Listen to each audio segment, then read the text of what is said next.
Hey YouTube, how's it going? Kevin Cleary here with a knife video for you, and today we have the Bradford Guardian 4. This of course is 1 inch larger than the Bradford Guardian 3, and for that reason I wanted to check it out. This also happens to be the 3D machined handle with the M390 steel, so this is the option. I can't remember what year they started offering these. They haven't been around all that long, but they've been out for a little while now. So you may have seen this before with just the flat slabs of G10. As you can see, this is 3D machined micarta.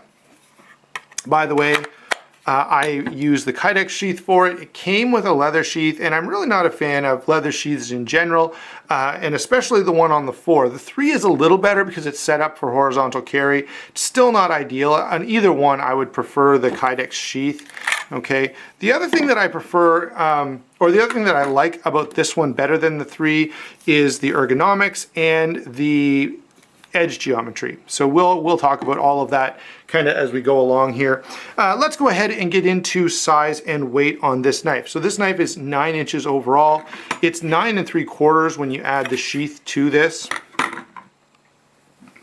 4-inch blade, 4 5/8 inch handle, and there's sort of that 1/2 inch missing here. So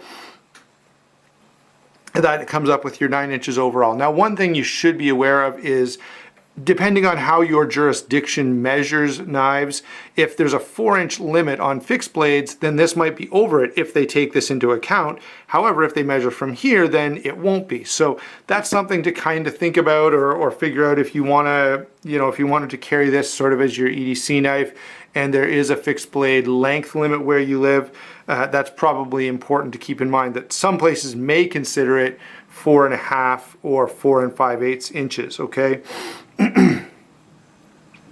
Let's see. Oh, the handle itself is 4.5 inches. I think I already mentioned that. The weight on this guy is 6.42 ounces. Now, it's a pretty big knife. If you take a look at it, you can see it's reasonably thick blade stock, quite a bit of material there in the handle, and overall it's fairly large, so that 6.4 ounces kind of makes sense.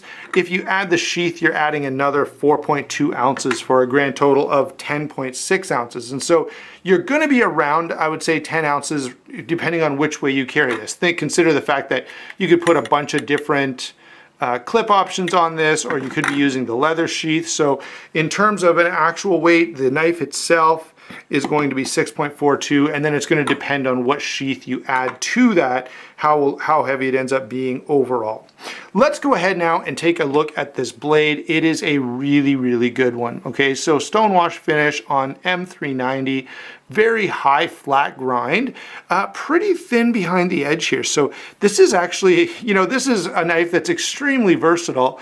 I have used this a lot, and I mean a lot, guys, in the kitchen. It is a wonderful kitchen work tool. So if you're cutting up tomatoes or steak or whatever else you happen to be cutting, it really, really works well. It's also, of course, tough enough, durable enough, and well made enough to do all kinds of outdoor work, skinning an animal, setting up camp, even processing some firewood. And that M390 steel is going to hold an edge like crazy. So one of my favorite things about this knife is definitely that blade. I really, really like the way that they've done the blade. All right, moving on to the handle itself, you can see that it is 3D machined, and it's very comfortable in this position or this position, okay? But let me tell you that that's about it. I guess in a reverse grip, it's not bad, but only if you get your pinky down here in the choil. So let me see if I can angle my arm around so you can see where I've got that. See how my pinky is up there? If you move your hand down here, which definitely seems more natural in a reverse grip, sorry, my hand is kind of covering everything up, and if you move it down here in a standard grip, it just does not work well at all. This knife is really designed to be held in this configuration or this, and not really much else. So if you, I don't know, if you regularly do some task with your knife that requires a weird grip, this may not be the best option for you. And if you're in that situation, I would recommend you go to a store, get it in hand, and try out some different grips to make sure that it's going to be what you need. If you go, yeah, it's fine, I can grip the knife just like that, then you'll have no problems. And in this grip, it is very comfortable. The jimping is very functional. Same with this grip, of course. Now I'm not on the jimping, but same idea. It's very functional. So in terms of ergonomics, it's good, it's comfortable, but it's limited, okay? It limits the number of different ways that you can grip the knife, and that's something that I'm not crazy about. I like to see a little bit of versatility in that, and that makes the knife in general a little more versatile. So you have a very, very versatile blade here that can do just about anything you would ever want to do with a knife. The handle is not quite as versatile as the blade is going to be. Let me grab a couple of other knives here so you can kind of see some different setups. So there's the Real Steel Bushcraft 2, and here's an SE6. And I want to give you these two examples, especially the SE6, because you can see on the SE6, notice it's got a finger choil as well. So I can choke up on it. And by the way, this is a favorite knife of mine, guys. I really like it. But if I don't want to choke up on it, I can still hold the knife comfortably in the full, sort of hammer grip on the handle position. If I try to do full on the handle with this knife, it just doesn't work. It's not designed to work that way at all. Okay, so that's kind of something to keep in the back of your mind, especially if you're familiar with SE knives, and I know a lot of people are. I really, really like SE, and so that's kind of something to keep in mind. And I'll bring some of these back in a second when we get to a few more comparisons. Again, this would be a knife where there's a lot of versatility in this handle. I can grip it pretty much any way, anyhow that I may want or need to, and it performs pretty well. So I'm trying to show you that the way that they've designed this handle really forces it into a particular position in your hand, okay? Moving on now to the sheath, and here I'm going to have to go on a little bit of a rant. I'll try to keep it somewhat short, and that is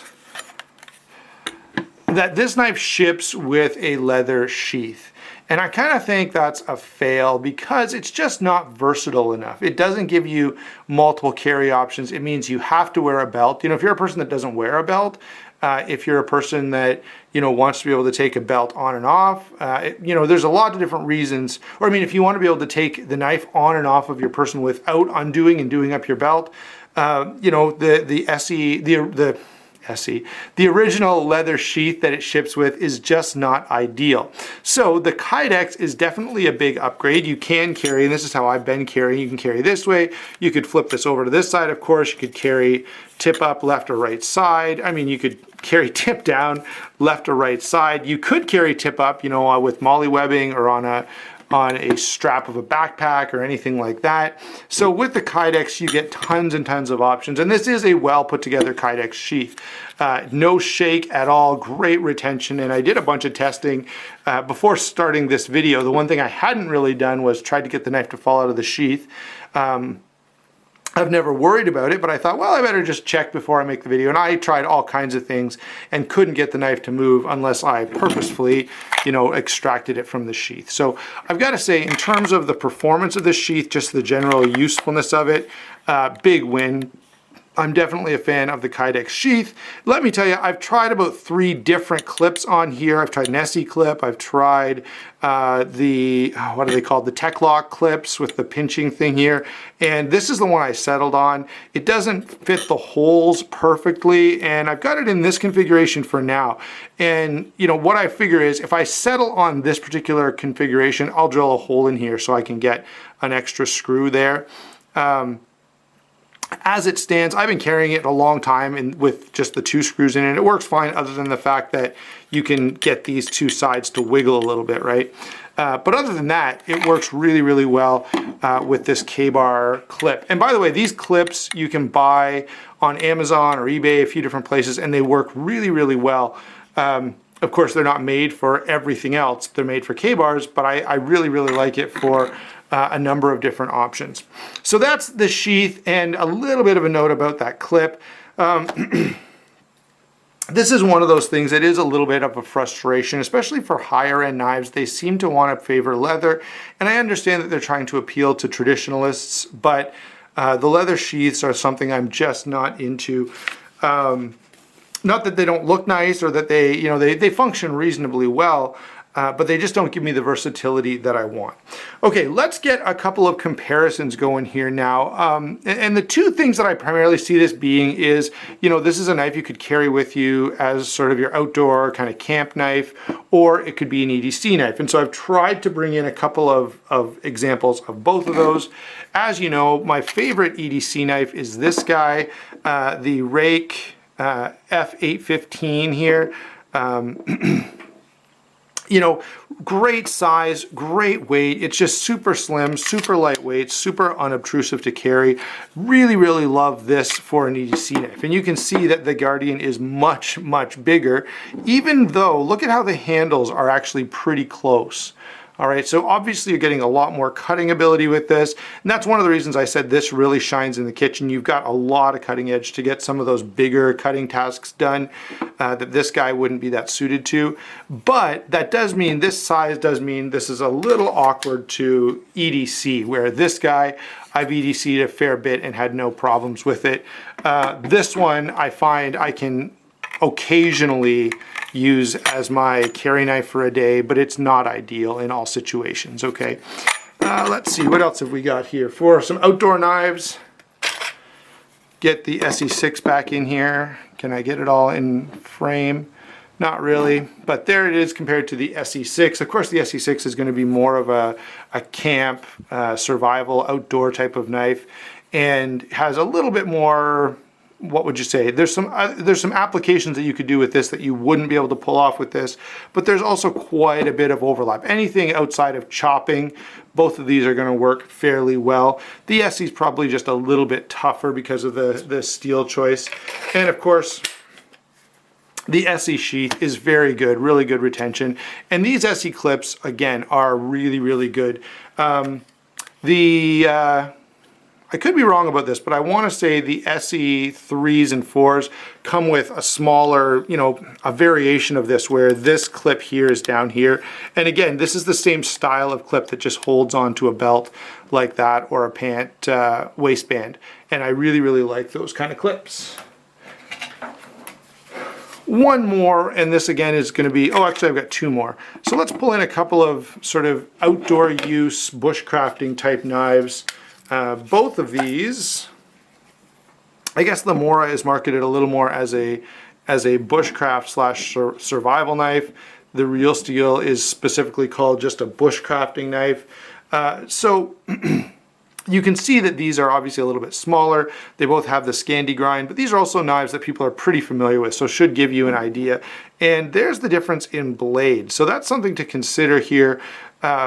This, of course, as I said, this is a very versatile blade, and that's one of the things that really stands out about this knife especially compared to, a more bushcraft style knife that's going to be a little less useful for various jobs outside of bushcrafting. This is a knife that can really do anything and everything. So, overall, what do I think about this knife, guys? Is it recommended? Is it, any big problems? Well, it's not the most perfect knife that's ever existed, but no knife ever is. It's a little big for EDC, but is doable. Certainly it's an improvement as far as I'm concerned over the Guardian 3, although I wish this was, maybe 10% smaller, and you've never heard me say that before. I'm always talking about wanting a knife to be bigger, with this pretty much as the only exception. So there you go, guys. That's what I think of the Bradford Guardian 4. Great knife, very, very useful, very, very versatile. Will work as an EDC, but it's not perfect for that role. It works great, though, for just a general use sort of utility style knife, especially if you're camping, backpacking, hiking, whatever. Really, really nice for those kind of roles. Hope you enjoyed the video, and we will talk to you soon.